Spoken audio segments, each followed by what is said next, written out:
Cosplay world. So we've made something out of PVC foam sheeting, and now it is time to store it.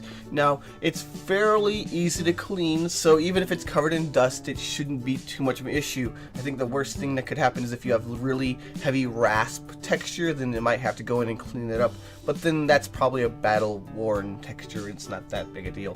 But otherwise, it's fairly easy to maintain. It will, however, fatigue over time, over the series of months or years. So if you have it in a closet and you put pressure on it, over time it'll start to bow, and so I wouldn't recommend leaving it also in a warm place or a hot place, such as the trunk of a car over a summer, because while it's warm during the day, it will become slightly softer. It won't go limp like Warbler or Wonderflex, but it will be more susceptible to pressure, and over months it will fatigue. That happened to me once with a scythe, and we just kept it in the closet after that.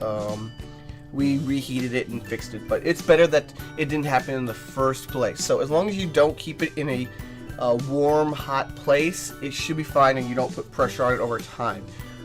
It will bow, and of course we can fix that. Otherwise, be careful not to put too much pressure on spikes or pointy bits or tiny details, as we don't want those to snap off and have to fix those later. I hope this helps you. Good times to all.